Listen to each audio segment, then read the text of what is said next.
Bonjour à tous, j'espère que vos vacances furent bonnes. On reprend en douceur le cours, d'abord par une petite mise au point sur le programme, et ensuite nous finirons le cours sur l'art que nous avions entamé avant la césure et pendant la période de confinement imposée. Alors tout d'abord, que nous reste-t-il à voir après le cours sur l'art? Il nous reste deux grandes notions. Premièrement, la conscience et l'inconscient, 2 notions en réalité que nous traiterons dans un seul et même cours. Et également la question de la science et de la démonstration que nous traiterons, à mon avis, à la fin de l'année scolaire, parce que vous serez suffisamment aguerri et puis vous aurez accumulé des connaissances, notamment par le biais du cours sur le langage et la vérité, des connaissances dans le domaine de l'épistémologie, donc de la philosophie de la connaissance. Donc reprenons et finissons, à mon avis, si ce n'est aujourd'hui, ce sera demain, le cours sur l'art. La dernière fois, nous avions examiné comment Maurice Merleau-Ponty, par les critiques qu'il faisait du texte de Descartes, envisageait une pluralité des manières de représenter le monde. Et à la suite de Descartes, cependant, il affirmait que toute peinture, tout artiste pictural, tout peintre, exprimait son rapport au monde et qu'il n'y avait, pour ainsi dire, pas d'unique et donc de juste rapport au monde, puisque chaque œuvre d'art exprimait, d'une certaine manière, le point de vue de l'artiste sur le réel, et qu'en ce sens, chaque œuvre, peut-être plus encore que chaque artiste, chaque œuvre était une tentative d'approcher le monde, de se l'approprier et surtout d'exprimer un rapport, une relation entre le monde et nous.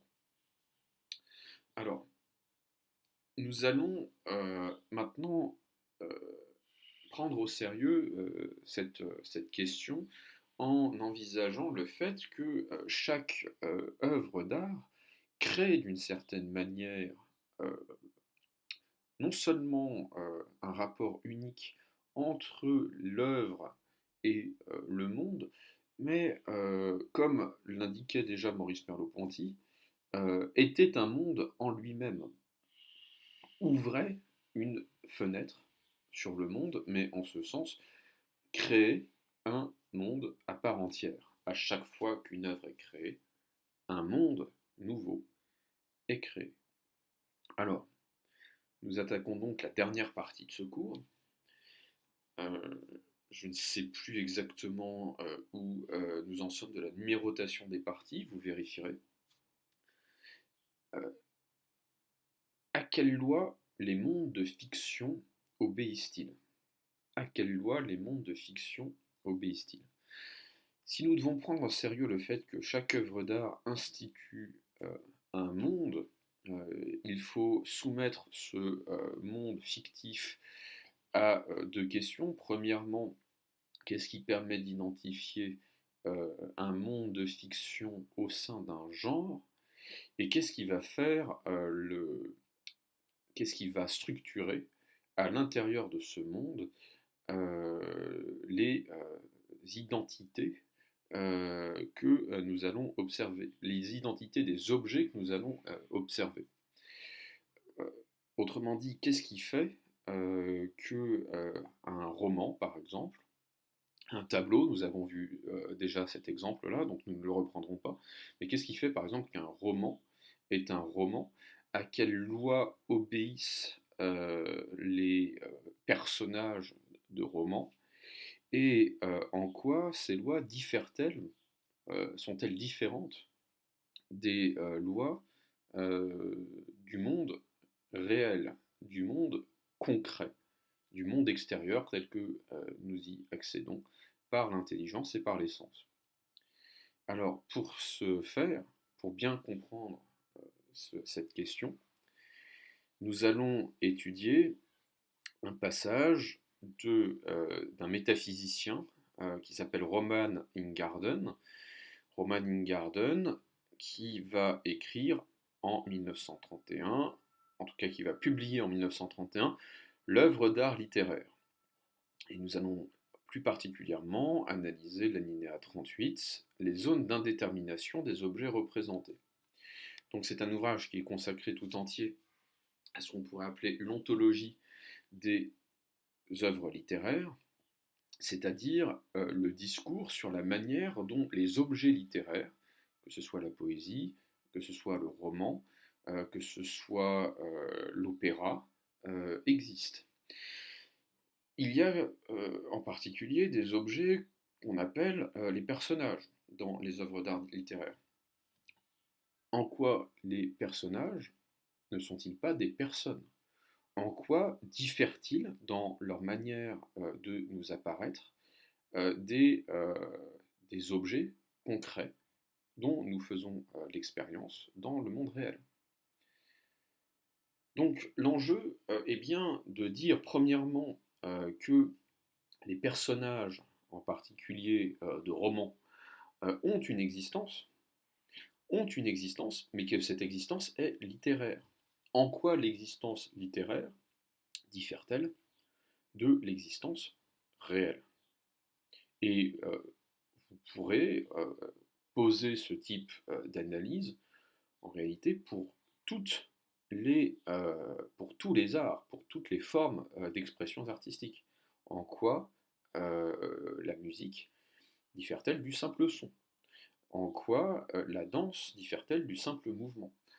La danse, et en particulier le mouvement propre à la danse, a une existence, mais en quoi cette existence diffère-t-elle de l'existence du mouvement dans la vie quotidienne, dans la banalité de la vie quotidienne?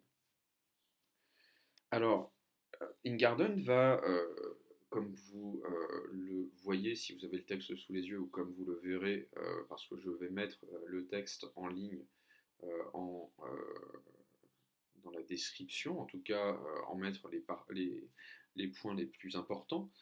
Ingarden va structurer son texte en deux parties très nettes. Premièrement, comment existe l'objet réel, c'est-à-dire quelles sont ses modalités d'existence, qu'est-ce qui fait l'identité d'un objet dans la réalité. Et dans un second temps, il va se demander ce qui fait l'identité d'un objet littéraire, en particulier d'un personnage ou d'une table, et il va opposer à chaque fois trois critères.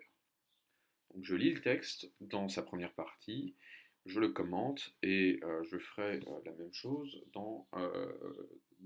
pour la deuxième partie, pour la seconde partie du texte d'Ingarden. La nature essentielle de tout objet réel contient entre autres ses caractéristiques formelles. Petit 1, tout objet réel est univoquement et universellement, c'est-à-dire sous tous ses aspects déterminés. Une détermination univoque et universelle, cela signifie que dans son essence totale, un objet réel ne peut pas avoir de zones dans lesquelles en lui-même il ne serait pas totalement déterminé comme étant A ou non A. Deuxièmement, toutes les déterminations d'un objet réel forment ensemble une unité concrète et première. Ce n'est qu'à partir du moment où un sujet percevant les distingue et les appréhende en elles-mêmes qu'elles constituent une série infinie de propriétés.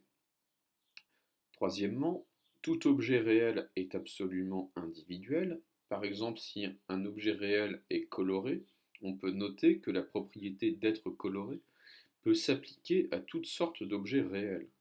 L'essence couleur est en elle-même une essence générale, générique, mais dans l'objet réel individuel, la couleur n'apparaît que comme son individuation, sa concrétisation singulière. Par conséquent, il est impossible à un objet réel d'être coloré, sans être soit rouge, et encore rouge de ce rouge-ci, dans cette teinte particulière, ou jaune, idem, dans cette nuance particulière, etc., etc., etc.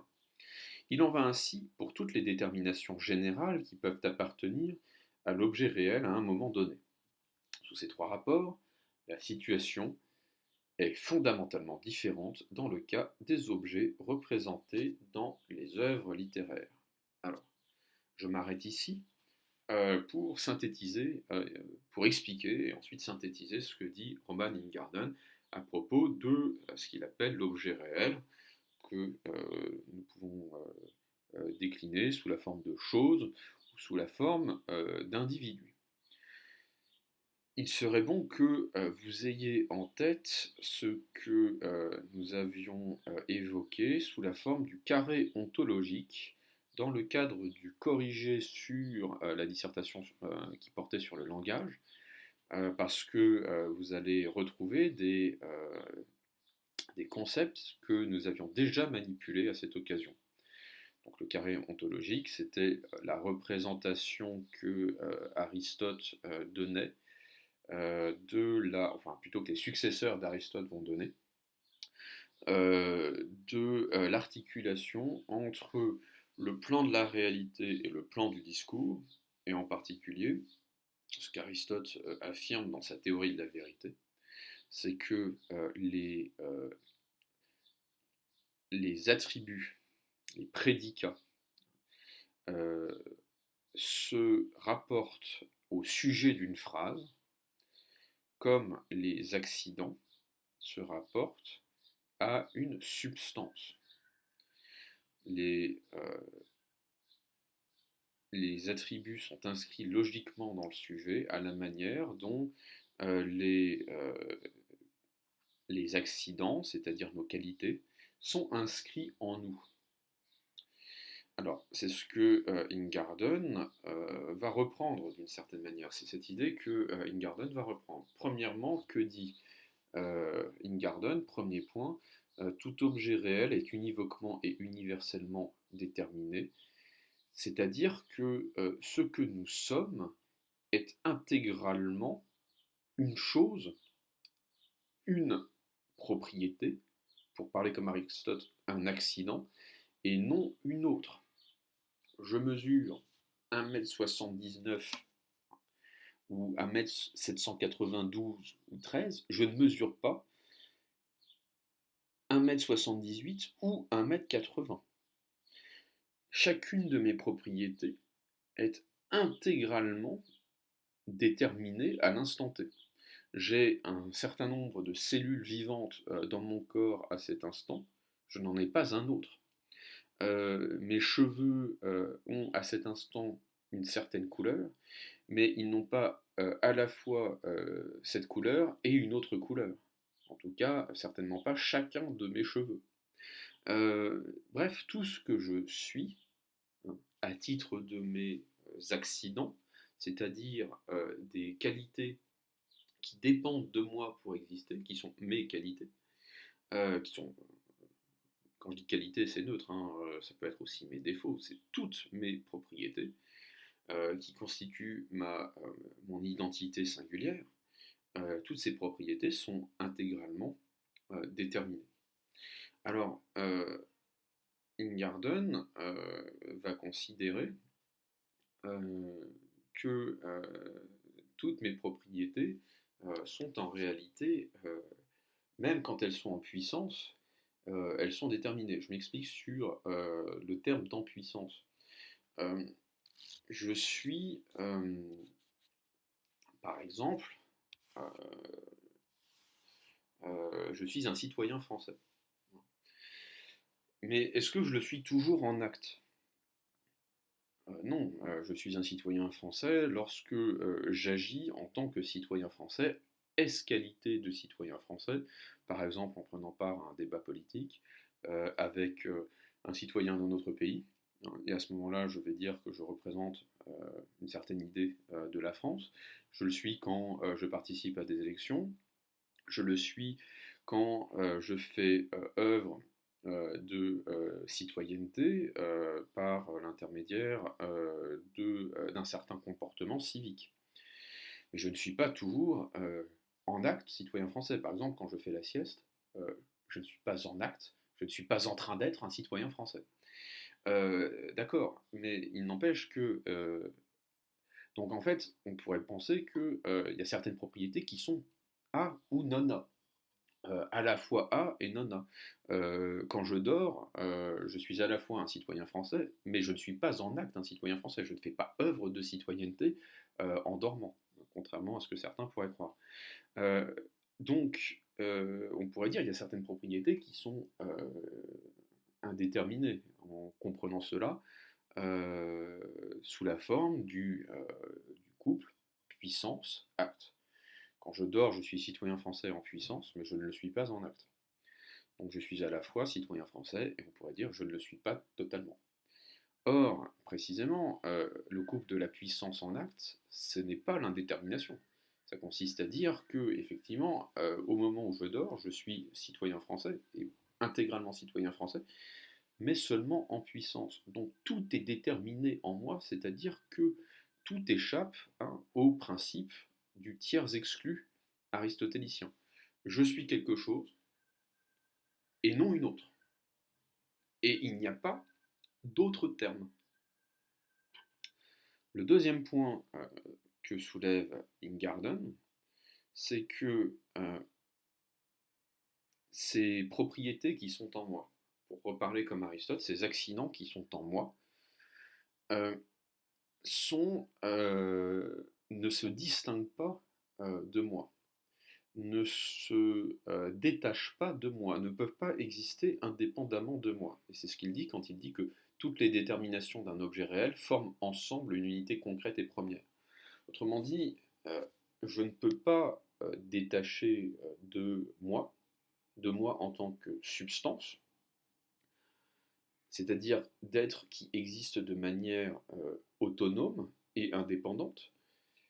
Je ne peux pas détacher, et si je le fais, c'est seulement par abstraction, je ne peux pas détacher de moi mon âge, ma couleur de peau, ma profession, mes relations familiales, mes relations sentimentales, mon poids, etc., etc. Tout cela fait partie de moi, tout cela fait partie intégrante de moi. Toutes mes qualités forment, d'une certaine manière, ce que nous appelons le moi, ce que nous appelons le sujet. Nous y reviendrons quand on fera le cours sur la conscience. Euh, la grande question qui va se poser à ce moment-là, c'est que on peut se demander ce qu'est le moi sans toutes ces qualités qui forment le moi. Qui suis-je sans mon sexe? Qui suis-je sans ma taille? Qui suis-je sans toutes mes idées, tous mes souvenirs? Qui suis-je sans toutes mes qualités, enfin toutes mes propriétés corporelles? Que reste-t-il une fois qu'on a éliminé une à une l'ensemble des propriétés qui constituent ma personne, qui constituent mon ego?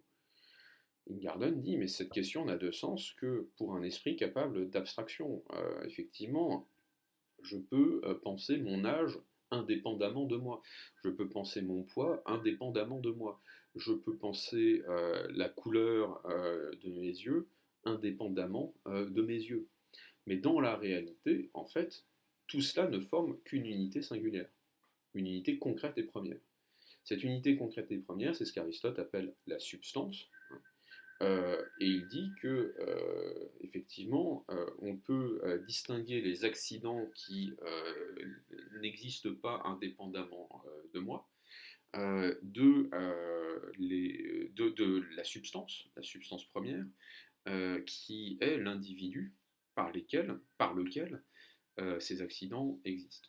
Bon, très bien. Mais accident et substance forment, accident au pluriel et substance au singulier, forment un tout concret. C'est bien simple. Quelle est et on va l'examiner plus en avant avec le troisième critère. Quelle est la différence entre le concret et l'abstrait?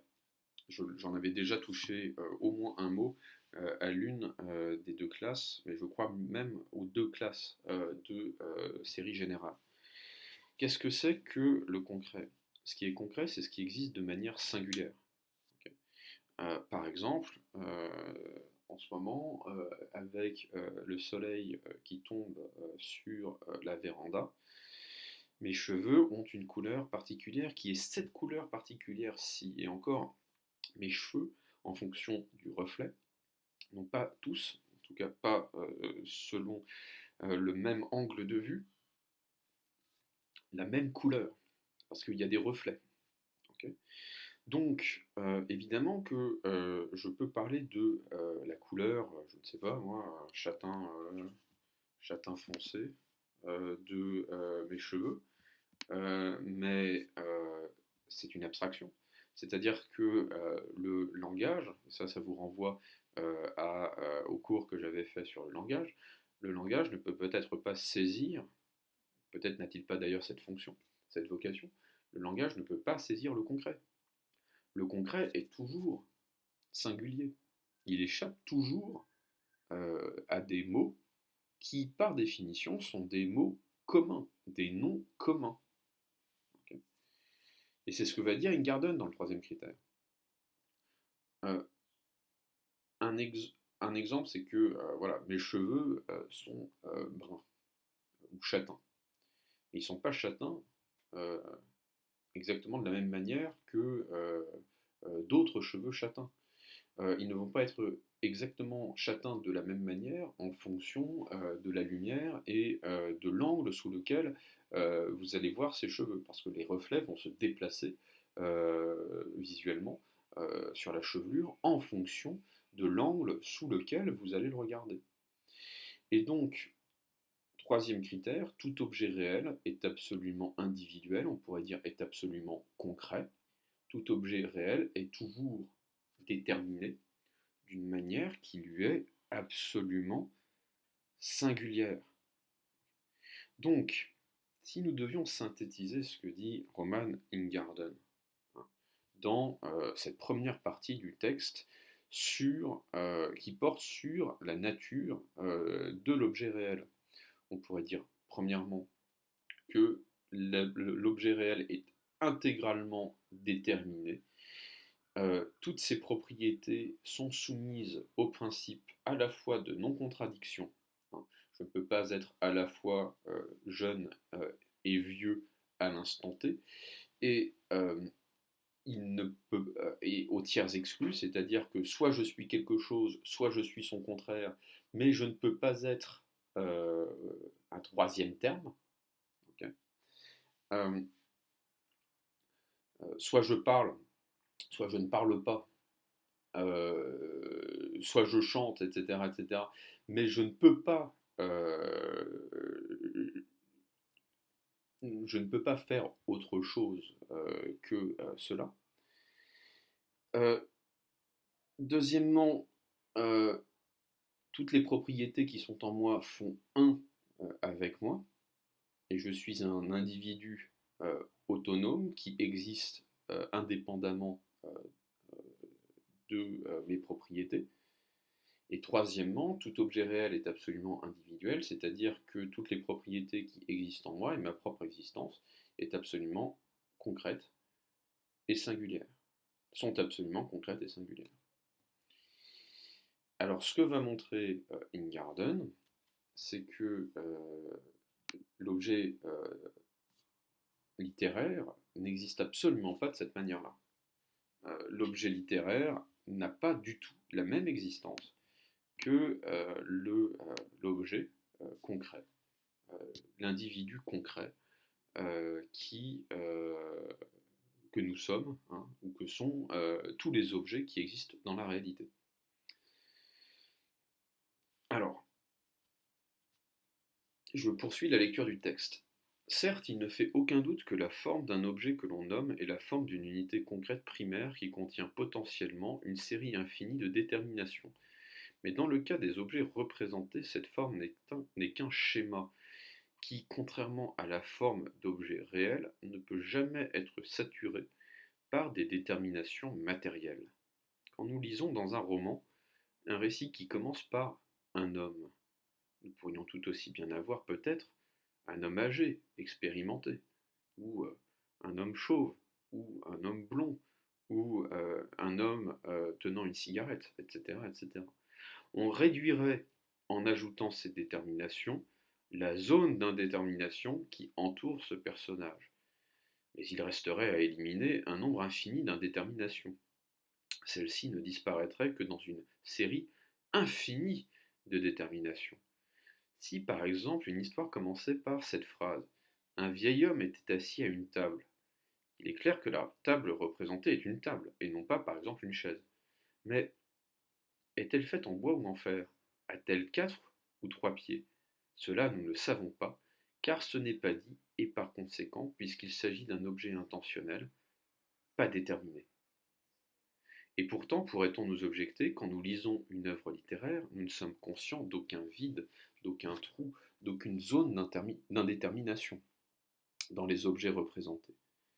Ces objets nous apparaissent comme s'ils étaient réels, à cette différence près qu'ils sont, comme nous le savons, seulement fantasmés. Qu'à cela ne tienne, cela n'altère en rien notre propos. Certes, nous n'en sommes pas conscients, mais il y a 3 raisons à cela.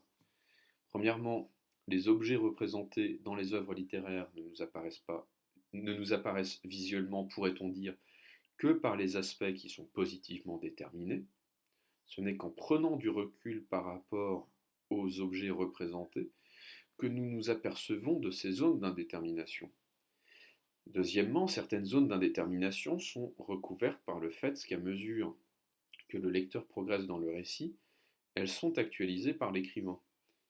Troisièmement, enfin, durant sa lecture et son appréhension esthétique de l'œuvre, le lecteur va habituellement au-delà de ce qui est simplement présenté par le texte, et de différentes manières, il va compléter les objets représentés, si bien que les zones d'indétermination sont fréquemment remplacées par des déterminations qui non seulement ne sont pas présentes dans le texte, mais qui sont même en contradiction avec le texte. Alors ça c'est intéressant et j'y reviendrai. En un mot, comme on sent, il faut distinguer l'œuvre littéraire elle-même de la manière dont elle est reçue concrètement. Ce qui vaut pour la réception de l'œuvre littéraire ne vaut pas nécessairement pour l'œuvre littéraire elle-même. Alors, il y a beaucoup de choses à dire. Que nous dit Ingarden dans cette deuxième partie du texte? Eh bien, si le mot d'ordre pour l'objet réel, c'était qu'il était intégralement déterminé, le mot d'ordre pour l'objet fictif, l'objet littéraire en particulier, c'est qu'il est indéterminé, ou plutôt qu'il va surgir sur un fond d'indétermination. Alors, reprenons, pour bien comprendre ce que nous dit Ingarden, reprenons euh, l'exemple qu'il va donner d'un début de roman. Un vieil homme était assis à une table. Un vieil homme était assis à une table. Que nous dit cette phrase? Cette phrase nous présente un personnage, une position et un objet d'une manière qui est positive. Okay. On sait que le personnage est un homme, qu'il est vieux, qu'il est assis, et qu'il est assis à une table, qu'il est assis face à une table. Très bien. Mais vous vous rendez bien compte que ces déterminations ne suffisent pas à déterminer intégralement euh, la, le personnage, la position et l'objet qui est présenté dans ce début imaginaire de roman. Un vieil homme, d'accord, quel âge a cet homme? Comment sait-on qu'il est vieux? À quoi reconnaîtrons-nous qu'il est vieux? Euh, qu'est-ce qu'il tient dans la main? Est-ce qu'il fume? Est-ce qu'il boit de l'eau, du vin? Si oui, quel type de vin? Est-ce qu'il parle? Est-ce qu'il écrit? Est-ce qu'il est penché? Est-ce qu'il est avachi? Est-ce qu'il se tient droit? Comment est cette table? Est-ce qu'elle est éclairée? Est-ce que c'est une table qui est confection moderne? Est-ce que c'est une table Ikea? Est-ce que c'est un bureau de style Louis XV? Est-ce que c'est une table d'école? Etc., etc. Tout cela, la phrase ne nous le dit pas et elle ne pourra pas nous le dire en réalité. Alors, euh, je ne sais pas si vous avez lu cet extraordinaire roman, hein, ce temple de la littérature française, qu'est Le Père Goriot de Balzac. Balzac commence Le Père Goriot par une description très célèbre d'une pension de famille qui s'appelle la pension Vauquer, ou Vauquer. Euh, je pourrais vous en dire, euh, voilà, en lire un extrait. Alors, est-ce que j'ai le Père Goriot sous la main?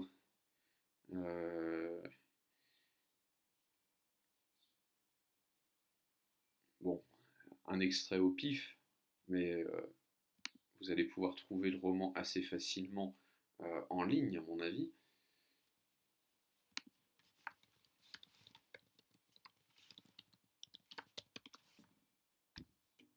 Voilà.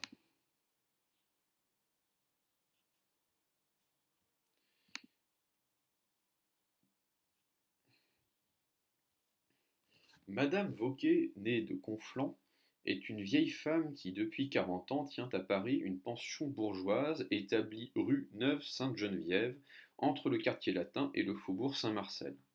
À quel numéro? Cette pension, connue sous le nom de la Maison Vauquer, admet également des hommes et des femmes, des jeunes gens et des vieillards, sans que jamais la médisance ait attaqué les mœurs de ce respectable établissement. Mais aussi, depuis 30 ans, ne s'y était-il jamais vu de jeunes personnes, et, pour qu'un jeune homme y demeure, sa famille doit-elle lui faire une bien maigre pension. Néanmoins, en 1819, époque à laquelle ce drame commence, il s'y trouvait une pauvre jeune fille. En quelque discrédit que soit tombé le mot drame par la manière abusive et tortionnaire dont il a été prodigué dans ces temps de douloureuse littérature, il est nécessaire de l'employer ici. Non que cette histoire soit dramatique dans le sens vrai du mot, mais l'œuvre accomplie, peut-être aura-t-on versé quelques larmes intramuros et extra. Sera-t-elle comprise au-delà de Paris? Le doute est permis. Les particularités de cette scène pleine d'observations et de couleurs locales ne peuvent être appréciées qu'entre les buttes Montmartre et les hauteurs de Montrouge, dans cette illustre vallée de plâtras incessamment près de tomber et de ruisseaux noirs de boue. Vallée remplie de souffrances réelles, de joies souvent fausses et si terriblement agitées, qu'il faut je ne sais quoi d'exorbitant pour y produire une sensation de quelque durée. Cependant, il s'y rencontre çà et là des douleurs que l'agglomération des vices et des vertus rend grandes et solennelles. À leur aspect, les égoïsmes, les intérêts s'arrêtent et s'apitoient, mais l'impression qu'ils en reçoivent est comme un fruit savoureux, promptement dévoré. Le char de la civilisation, semblable à celui de l'idole de Jagerna, à peine retardé par un cœur moins facile à broyer que les autres qui enraie sa roue, la brisait bientôt et continue sa marche glorieuse. Ainsi ferez-vous, vous qui tenez ce livre d'une main blanche, vous qui vous enfoncez dans un moelleux fauteuil en vous disant peut-être ceci va-t-il m'amuser, après avoir lu les secrètes infortunes du père Goriot, vous dînerez avec appétit en mettant votre insensibilité sur le compte de l'auteur, en le taxant d'exagération, en l'accusant de poésie. Ah, sachez-le, ce drame n'est ni une fiction ni un roman. All is true. Il est si véritable que chacun peut en reconnaître les éléments chez soi, dans son cœur peut-être. La maison où s'exploite la pension bourgeoise appartient à Madame Vauquer. Elle est située dans le bas de la rue Neuve-Sainte-Geneviève, à l'endroit où le terrain s'abaisse vers la rue de l'Arbalète, sur une pente si brusque et si rude que les chevaux la montent ou la descendent rarement. Cette circonstance est favorable au silence qui règne dans ces rues serrées entre le dôme du Val-de-Grâce et le dôme du Panthéon, deux monuments qui changent les conditions de l'atmosphère en y jetant des tons jaunes et en y assombrissant tout par les teintes sévères que projettent leurs coupoles. Là, les pavés sont secs, les ruisseaux n'ont ni bout ni eau, L'herbe croît le long des murs. L'homme le plus insouciant s'y attriste comme tous les passants. Le bruit d'une voiture y devient un événement. Les maisons y sont mornes. Les murailles y sentent la prison. Alors ça a changé depuis, hein, c'est un petit peu la rue de la soif maintenant à Paris, enfin quand les bars étaient ouverts. Un Parisien égaré ne verrait là que des pensions bourgeoises ou des institutions, de la misère ou de l'ennui, de la vieillesse qui meurt, de la joyeuse jeunesse contrainte à travailler. Nul quartier de Paris n'est plus horrible, ni, disons-le, plus inconnu. Oui, ça a vraiment changé. La rue Neuve-Sainte-Geneviève, surtout, est comme un cadre de bronze, le seul qui convienne à ce récit auquel on ne saurait trop préparer l'intelligence par des couleurs brunes, par des idées graves, ainsi que, de marche en marche, le jour diminue, et le chant du conducteur se creuse alors que le voyageur descend aux catacombes. Comparaison vraie. Qui décidera de ce qui est plus horrible à voir, ou des cœurs desséchés, ou des crânes vides? La façade de la pension donne sur un jardinet, en sorte que la maison tombe à angle droit sur la rue Neuve-Sainte-Geneviève, où vous la voyez coupée dans sa profondeur. Le long de cette façade, entre la maison et le jardinet, règne un cailloutis en cuvette, large d'une toise, devant lequel est une allée sablée, bordée de géraniums, de lauriers roses et de grenadiers plantés dans de grands vases en faïence bleue et blanche. On entre dans cette allée par une porte bâtarde surmontée d'un écriteau sur lequel on lit Maison Vauquer, et en dessous Pension bourgeoise des deux sexes et autres. Pendant le jour, une porte à claire-voie, armée d'une sonnette criarde, laisse apercevoir au bout du petit pavé, sur le mur opposé à la rue, une arcade peinte en marbre vert par un artiste du quartier. Sous le renforcement que simule cette peinture, s'élève une statue représentant l'amour. À voir le vernis écaillé qui le couvre, les amateurs de symboles y découvriraient peut-être un mythe de l'amour parisien, qu'on guérit à quelques pas de là. Sous le socle, cette inscription à demi effacée rappelle le temps auquel remonte cet ornement par l'enthousiasme dont il témoigne pour Voltaire, rentré dans Paris en 1777. Qui que tu sois, voici ton maître, il l'est, le fut ou le doit être. Alors, je m'arrête là. La description se prolonge sur des dizaines de pages, euh, jusqu'à la description des traces que laissent les doigts sur la graisse des assiettes de la pension Vauquer. Alors, prenons une phrase parmi d'autres. Tiens, prenons la description de la statue de l'amour. Sous le renforcement que simule cette peinture s'élève une statue représentant l'amour. Comment? Quelle est la forme de cette statue? Qu'est-ce qui est représenté très exactement? On imagine que c'est un angeau tenant un arc. Si oui, dans quelle position? Est-il grassouillet? Euh, Est-il peint? Euh, de quelle matière est faite cette statue? Les amateurs de symboles y découvriraient peut-être un mythe de l'amour parisien qu'on guérit à quelques pas de là. Euh, À quoi fait-il allusion ici, Balzac? Peut-être fait-il allusion aux maisons closes qui se trouvent dans le quartier. Peut-être, plus exactement, fait-il allusion au Val-de-Grâce, où l'on traite les maladies vélériennes telles que les blénorragiennes, ou la blénorragie, pardon, ou la syphilis, etc., etc., etc. Autrement dit, vous pouvez avoir la description la plus précise, la plus hallucinatoirement précise euh, d'un objet. Vous ne pourrez jamais épuiser la réalité. Vous ne pourrez jamais, par la description, saisir tous les aspects d'un objet. Même Balzac, et ce n'est pas faute d'avoir essayé, parce qu'il étale ses descriptions sur des dizaines et des dizaines de pages, même Balzac si Balzac devait être adapté au cinéma, même Balzac n'a pas laissé un plan absolument inattaquable pour un réalisateur qui n'aurait qu'à transposer ce que dit Balzac dans son cadre. Non, le roman ne fonctionne pas comme ça. Le roman fait apparaître des objets sur un fond d'indétermination qui ne pourra jamais être comblé.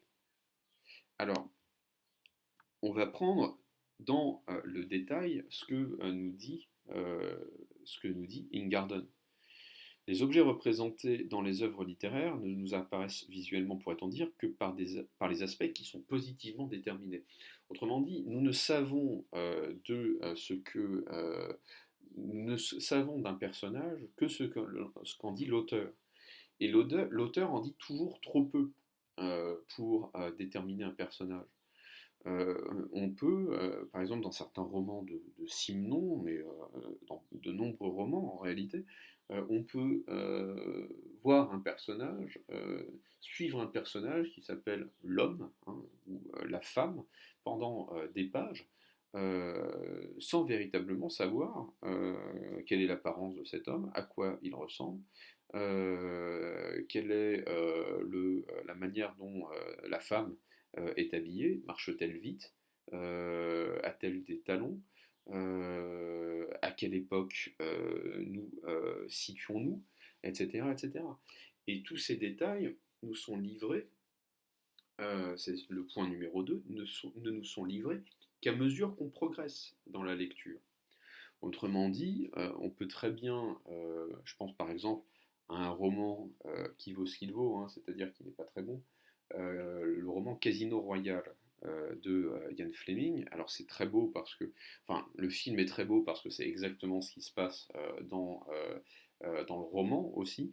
C'est que Casino Royale commence par une scène où on suit un homme. On nous donne de plus en plus de détails sur la manière dont il allume sa cigarette, dont dont ses yeux brillent à la lumière du briquet. Est-ce qu'il porte des boutons de manchette? Oui. Est-ce qu'il est en smoking? Oui. C'est James Bond. Okay.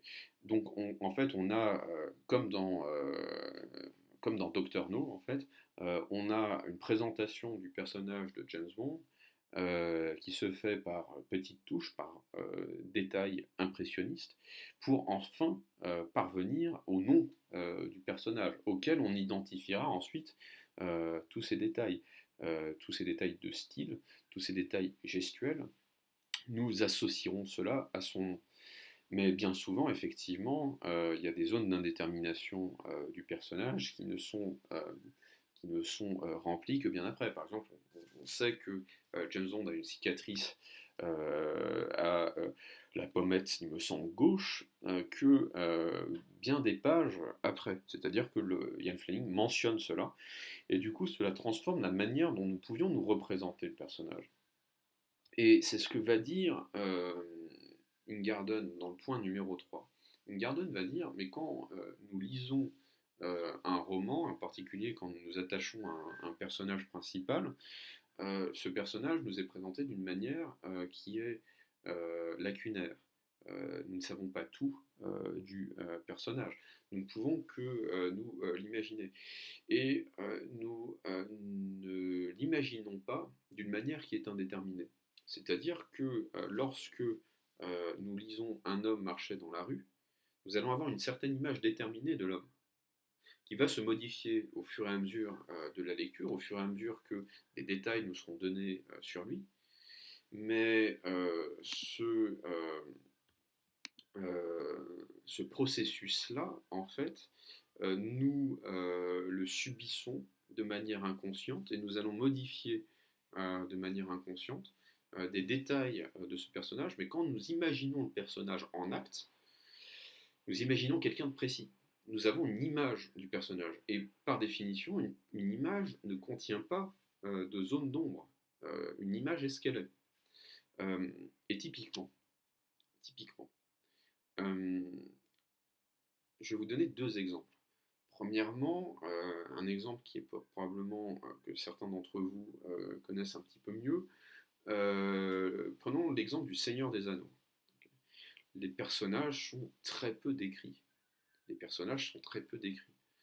On a une description de Gandalf, hein, si vous voulez, un vieillard avec une barbe grise, une longue robe, un chapeau, un bâton, mais comment est sa barbe, quelle est la couleur de ses yeux, quelle est la forme de son nez, etc., etc. On ne sait pas. On ne le sait pas en lisant attentivement le Seigneur des Anneaux ou le Hobbit. On ne sait pas à quoi ressemble véritablement le visage de Gandalf. Et quand bien même on en aurait une description, ça serait loin d'être une photographie. Et donc, moi, quand j'ai lu Le Seigneur des Anneaux, le film venait de sortir, donc évidemment, plutôt que de commencer par lire l'œuvre, je suis allé voir le film, et très rapidement, quand j'ai lu Le Seigneur des Anneaux, hein, donc dans le premier tome et la communauté de l'anneau, euh, eh bien, j'avais le visage de Ian McKellen, hein, l'acteur qui joue Gandalf, comme représentation du personnage. Euh, Autre détail frappant, on ne sait pas quelle est la couleur des cheveux de Legolas. Peter Jackson le représente blond, mais en réalité, on n'a aucune indication là-dessus dans les romans, dans les œuvres de manière générale, de, excusez-moi, son nom m'échappe, de Tolkien. On sait que son père est blond, mais on sait que le père du personnage de Legolas est blond. Mais est-ce que cela veut dire que Legolas est blond? Non. Euh, on va recevoir une œuvre littéraire, mais la manière dont nous allons la recevoir ne dépend pas toujours de ce que l'auteur écrit noir sur blanc. Nous allons avoir une certaine représentation des personnages qui variera d'un lecteur à un autre. Alors, l'exemple le plus frappant de ce que dit Ingarden, c'est qu'il dit que parfois, dans certaines situations, il y a des détails contradictoires. Alors ça, c'est le pompon, si vous voulez. Hein. Le, euh, il va y avoir des détails contradictoires qui vont nous être livrés par l'auteur sur le personnage. On est bien d'accord que voilà, j'ai un nom et que si mon nom change hein, dans le monde réel, euh, ça pose un problème, si vous voulez. Je ne peux pas m'appeler à la fois Dumont et, je ne sais pas moi, Gaillard. Euh, si le même personnage reçoit des noms différents au cours d'un récit, ça va poser des problèmes d'identification, non? Ben justement, non. Et c'est ce que dit Ingarden. Alors, Ingarden fait sans doute allusion à un roman d'Honoré de Balzac qui s'intitule Une femme de 30 ans. Alors, Une femme de 30 ans, à l'origine, ce sont des nouvelles séparées avec des personnages différents. Balzac voulait faire le portrait euh, d'une femme de la haute société parisienne, hein, de la noblesse parisienne, une femme qui a 30 ans. Et 30 ans, à l'époque, hein, euh, c'est le moment où vous êtes mère de famille, installée, euh, encore belle, hein, comme on disait, comme disaient les romanciers du 19e siècle à l'époque. Bref, c'est ce moment où, pour les critères esthétiques du 19e siècle, une femme est entre deux âges, hein, plus jeune et pas encore tout à fait vieille. C'est charmant. Euh, Balzac s'était proposé hein, de faire une sorte d'étude à travers la fiction, hein, comme souvent, il choisit des personnages qui sont des cas représentatifs, emblématiques. Rastignac, c'est le petit noble de province arriviste. Lucien de Rubempré, c'est le poète dont l'âme va être corrompue, mais qui va garder son idéalisme, etc., etc. Corentin, c'est le flic obsédé par l'idée de se venger. Vautrin, c'est le grand criminel, etc., etc.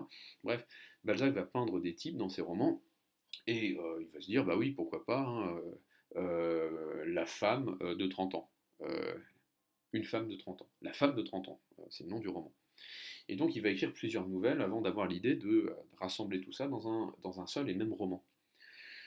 Le problème, c'est que à chaque fois, c'était des personnages différents dans les nouvelles, et quand il va rassembler ces nouvelles dans un seul roman, il va parfois oublier de modifier le nom ou le titre de son personnage qui devient un seul et même personnage, ou certains détails. Euh, Parfois, le personnage principal a des cheveux châtains, parfois elle est blond cendré. Elle a les cheveux blonds cendrés, parfois elle est une comtesse, parfois elle est une marquise, parfois elle a deux filles, parfois elle en a une et un fils. Et en fait, on se rend compte que, en tant que lecteur en tout cas, on se rend compte que la lecture va faire que ce sont des détails qui finalement ont peu d'importance, hein, au vu de l'intrigue, et on va passer par-dessus. Notre attention ne va pas prêter justement d'importance à cette variation pourtant impossible dans la réalité concrète, à ces variations inexplicables et impensables dans la réalité concrète, et qui ne vont pourtant pas déformer notre perception du personnage. Autrement dit, hein, une marquise, peut-être une comtesse 50 pages ou 60 pages après, ça sera quand même le même personnage et on s'y attachera. Elle aura deux enfants ou trois enfants, selon qu'on est page 10 ou qu'on est page 150. Si les enfants ne jouent pas un rôle majeur dans l'intrigue, au fond, on s'en foutra. Et il faudra même, d'une certaine manière, se souvenir qu'elle avait deux enfants euh, pour voir l'incohérence. Mais cette incohérence, en tant que lecteur, ne nous frappe pas. Et c'est ça qui fait la particularité de l'œuvre d'art littéraire, c'est que la manière dont nous recevons l'œuvre littéraire ne dépend pas exclusivement de l'œuvre littéraire elle-même. Pourquoi? Parce que c'est le lecteur lui-même qui va remplir les trous, les zones d'indétermination qui surgissent autour du personnage. Alors, qu'est-ce que je voulais montrer à travers l'étude de ce texte d'Ingarden? Je voulais montrer que une œuvre d'art, en particulier ici l'œuvre d'art littéraire, crée un nouveau monde, et que ce monde ne ressemblait que de manière très lointaine au monde réel. Mais cela ne veut pas dire que ce n'est pas un monde. L'œuvre d'art littéraire crée un nouveau monde qui obéit à des lois qui ne sont tout simplement pas celles du monde réel. Et nous l'avons vu pour un cas, c'est-à-dire le cas de l'identité de l'objet réel par rapport au personnage ou à l'objet de fiction romanesque. Donc, chaque genre, chaque type d'art, chaque forme d'art obéit à des lois qui vont configurer un monde nouveau. Et ces lois sont aussi rigoureuses, aussi complexes, aussi hiérarchisées que celles qui régissent le monde réel.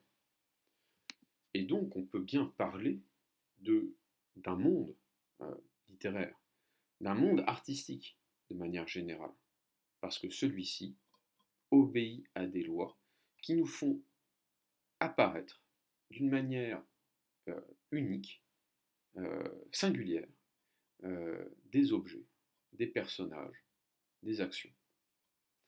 Voilà, j'en ai terminé du cours sur l'art, La prochaine fois, nous commencerons un cours sur la conscience et l'inconscient. Je vous remercie de votre attention. Pour ceux qui regardent la vidéo.